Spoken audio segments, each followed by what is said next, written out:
कार्तिक पूर्णिमा गंगा मेले को लेकर एडीजी ने की बैठक। बोले 25 थाने बनाए गए, क्षेत्र को 14 जोन और 32 सेक्टर में बांटा गया। हापुड़ में मेरठ जोन के एडीजी भानु भास्कर ने खादर में लगने वाले कार्तिक पूर्णिमा गंगा मेले की तैयारियों को लेकर शनिवार को मेला स्थल पर अस्थायी पुलिस लाइन के सभागार में विस्तृत बैठक आयोजित की। बैठक में डीआईजी कलानिधि नेथानी सहित विभिन्न विभागों के वरिष्ठ अधिकारी उपस्थित रहे। एडीजी ने जानकारी देते हुए बताया कि इस बार मेला क्षेत्र में सुरक्षा और व्यवस्था को चाक चौबंद रखने के लिए 25 अस्थायी थाने स्थापित किए गए हैं। पूरे क्षेत्र को 14 जोन और 32 सेक्टर में विभाजित किया गया है ताकि श्रद्धालुओं को किसी भी प्रकार की असुविधा का सामना न करना पड़े। उन्होंने कहा कि कार्तिक पूर्णिमा गंगा मेला आज से शुरू हो गया है और 6 नवंबर तक चलेगा।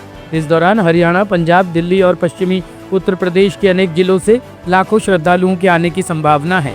एडीजी ने बताया कि मेले के दौरान जाम की समस्या से बचने के लिए विशेष ट्रैफिक प्लान तैयार किया गया है। इस प्लान के तहत शहर के अंदर और बाहर वाहनों की आवाजाही के लिए अलग अलग मार्ग निर्धारित किए गए हैं। यातायात नियंत्रण के लिए कई जिलों से अतिरिक्त ट्रैफिक पुलिस बल बुलाया गया है। उन्होंने कहा कि मेले में आने वाले श्रद्धालु ट्रैक्टर, बुग्गी, 4 पहिया और 2 पहिया वाहनों सहित विभिन्न साधनों से पहुंचते हैं, इसलिए पार्किंग और मार्ग व्यवस्था को प्राथमिकता दी गई है। सुरक्षा के दृष्टिकोण से पूरे प्रदेश से फोर्स तैनात की गई है, जिसमें PAC, RRF, SDRF, NDRF, fire विभाग और कम्युनिकेशन टीम शामिल है। मेला में हम लोग की जो तैयारियां हैं वो लगभग 1 महीना पहले से शुरू हो गई और हमारे साथ जो है डीआईजी मेरठ परिशेष श्री कलानिधि थानी साहब हैं, जिलाधिकारी हापुड़ साहब हैं, एसपी हापुड़ साहब हैं। तो हम लोगों ने आज हम लोग की पहली ब्रीफिंग थी। इसके पहले भी हम लोग की ब्रीफिंग हुई थी, वो स्थानीय अधिकारियों की थी। अब जो बाहर से अधिकारी आए थे उनके साथ तो हमारे कई लेवल्स के अधिकारी आए हैं।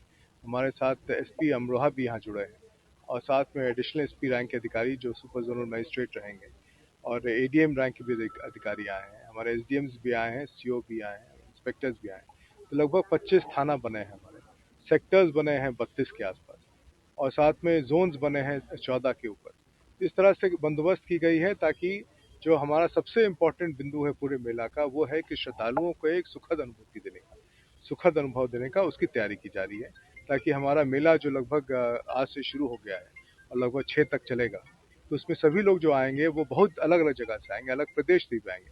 हरियाणा से लोग आएंगे, दिल्ली से आ रहे हैं, अन्य जगह से भी आ रहे हैं लोग और बहुत उत्साह है लोगों में। अभी से ही बहुत सारे लोगों की बुकिंग्स की भी बात की जा रही है। तो जहाँ से लोग आएंगे तो वहाँ पर हम अच्छी अनुभूति दे सकें, अच्छे सुखद अनुभूति के साथ साथ माँ गंगा मैया का दर्शन करके प्रणाम करके वो सब अपने अपने जगह पे जा सकें।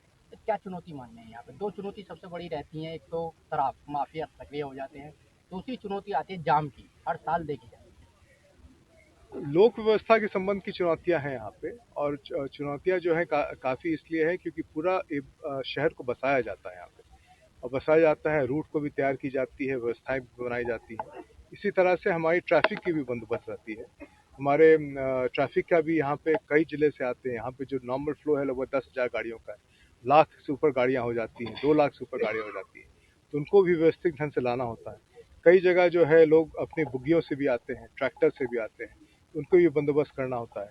वो बंदोबस्त करने के लिए मुजफ्फरनगर से लोग आते हैं, वहाँ पे कई इसी तरह से पूरे प्रदेश से हम लोगों ने फोर्स को यहाँ पे लाया है। फोर्स को लाके बड़ी संख्या में फोर्स है, पीएसी है, सीपीएमएफ है, आरआरएफ है, एसडीआरएफ है, एनडीआरएफ है, हमारे फायर सर्विसेज की बहुत बड़ी टीम है, हमारे कम्युनिकेशन सर्विसेज की बहुत बड़ी टीम है। ये सारी टीमें जो है इसलिए लगाई गई हैं ताकि हम श्रद्धालु जो हमारे सबसे इम्पोर्टेंट केंद्र बिंदु है उनको अच्छी अनुभूति करा सकें पूरे मेला में। सर कितने श्रद्धालु पहुंचने की उम्मीद है? अभी संख्या पिछले साल तो बहुत बड़ी संख्या थी, लाखों में थे और इस साल भी उससे अधिक होने की संभावना है।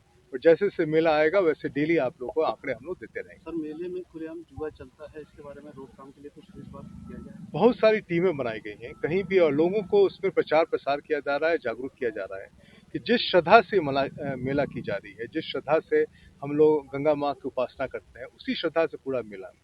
इसमें कहीं भी जुआ या इस तरह से गैर परंपरागत चीज की कहीं कोई बंदोबस्त नहीं है, कोई भी इसमें नहीं है।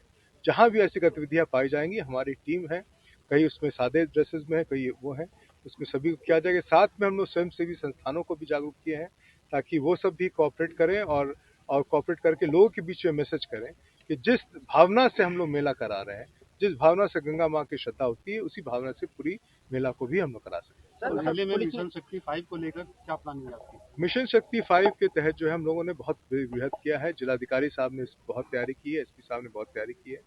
इसमें सर्वप्रथम तो ये है कि हम लोग कई जगह इसको होर्डिंग्स लगा रहे हैं, कई जगह जागरूकता कर रहे हैं, कई जगह हम लोग सांस्कृतिक कार्यक्रम भी करा रहे हैं जिसको आगे बढ़ाएगा। तो हम लोग का डेली प्रोग्राम मिशन शक्ति का है जो आपके साथ शेयर किया जाएगा और उसी तहत हम लोग कार्रवाई करेंगे। सर मेले में स्टंट भी देखने को मिलते हैं, उनको लेकर किस तरीके से काम है? देखिए, स्टंट और ये सब चीज़ जो गैर परंपरागत है वो उसको हम लोग इंकरेज नहीं करते और उसमें अगर कहीं भी बच्चों का ऐसे इस्तेमाल करता है तो उसके लिए जो है जो उचित व्यवस्था है उसके तहत हम लोग कार्रवाई करेंगे। हम लोग का उस पर पूरा प्रावधान जुवेनाइल जस्टिस में दिया हुआ है और पॉस्को में दिया गया है कि किन परिस्थिति में क्या करना है। हमारे पुलिस की पूरी ट्रेनिंग दी गई है, मजिस्ट्रेट की ट्रेनिंग दी गई है, सोशल वेलफेयर टीम की ट्रेनिंग दी गई है। कहीं भी ऐसी चीज़ होती है तो तत्कालिक रूप से हम उस पर रिस्पॉन्ड करेंगे। तो पुलिस ने जो है यूट्यूबर्स पर कमर जो है शिकंजा कसा है, क्योंकि पशु दौड़ होती है, पुलिस के लिए अभी चुनौती होती है। तो दूसरे राज्यों से पशु दौड़ लगाने के लिए आते हैं, उन पर किस तरीके से लगाम लगाई जाएगी, क्योंकि जो बॉर्डर होते हैं उसके सारे या जो आसपास के गांव होते हैं उनके रास्ते से जो पशु दौड़ शुरू हो जाती है। पशु दौड़ की पुरानी कुछ है डिटेल्स है हमारे पास, जिन्होंने किया है उसकी भी डिटेल्स है। जितने लोगों के हमारे संज्ञान में है उन सभी के ऊपर जो है निरोधात्मक कार्रवाई की गई है और सभी जिलों से की गई। जितने मेरठ जोन के जिले हैं, जितने अन्य जोन के जिले हैं, उन सब में कार्रवाई की जा रही है। उसको पूरी तरह से हम लोग डिस्करेज कर रहे हैं, किसी भी तरह का उसको उत्साह नहीं। जो लोग करेंगे उसमें पशु क्रूरता के लेके, बल्कि कई लोगों ने इसके ऊपर अपना व्यक्तित्व दिया है अब कि ऐसी चीज़ को हम लोग इंकरेज ना करें। और जहाँ भी ऐसी चीज़ को डिटेक्ट होती है तो जो भी उसके अंदर प्रविधानित नियम है उसके अंतर्गत उनके खिलाफ कार्रवाई होगी। इसको किसी भी परिस्थिति में हम लोग होने नहीं देंगे और इसको टोटली हम लोग डिस्करेज करते हैं। टॉप स्टोरी ब्यूरो के लिए हापुड़ से शाहरुख खान की रिपोर्ट।